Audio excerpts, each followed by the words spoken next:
আমার জুতা দিয়ে মার, তোরা নে নে আমার জুতা দিয়ে মার মার, তো আমাকে একটু হেল্প করবো, আমার হেল্প কর। এই তোর কি হয়েছে রে? তখন থেকে এরকম করতেছিস? আসলে দোষ আমারই, বুঝছো বন্ধু? একটা অসহায় মানুষের দুঃখ আমি দিয়ে হারি না, জানোস?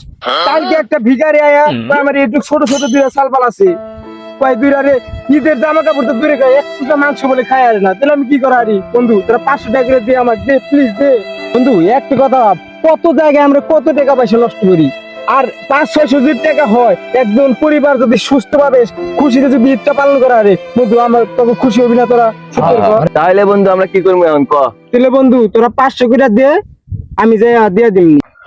আরে বন্ধু আমার কাছে তেমন টাকা নাই, বিকাশের টাকা আছে, বিকাল বেলা দিবনি। ও বন্ধু এই সামনে ঈদ, আমি যাই কই যাচ্ছি কিছু টাকার পয়সা ম্যানেজ করছি, আমি দিমনি। তাহলে বন্ধু তোরা থাক, আমি যাই ওকে বাড়ি যা ঘুরে হয়ে যায়। বাহ, জীবনে কয়টা বন্ধু পাইছিলাম, এরকম বন্ধু থাকলে কি আর জীবনে কিছু লাগে নাকি? বাহ, ও বন্ধু মেলা দিন পর তো তোর সাথে দেওয়া হইলো, তাহলে তোর এখন কি অবস্থা? এখন তো খালি কাজ কামে ব্যস্ত থাকি, তাও ভালোই আছি মোটামুটি। তোর কি অবস্থা? আমার অবস্থা মোটামুটি ভালো, ওই যে আমার 4-5টা মাথা মোটা বন্ধু আছে, ওই কাঠ সার দিয়ে মোটামুটি ভালোভাবে চলে। আরে বন্ধু কইছে একটা ভিখারি, বুঝছো? আমি ভিখারির নাম 3000 টাকা গাছ নিয়েছি, বুঝি ভিখারি নাকি আমি দিম? আমার দিকে মনে হয় আমি একটা ভিখারি দিম। তো শালারা মাথায় 3টা বন্ধু, আর মাথা মধ্যে কিচ্ছু নাই, বুঝছো? যা তাই মানে একটু ভালোভাবে কথা বললে মনটা গলে জায়গা। কি তোমার বন্ধু, মেলা আনন্দে আছি রে মামা। বন্ধু শেয়ার মনে হয় বেশি ঠিক না। কে বন্ধু, বাবা কথা কিছু কে?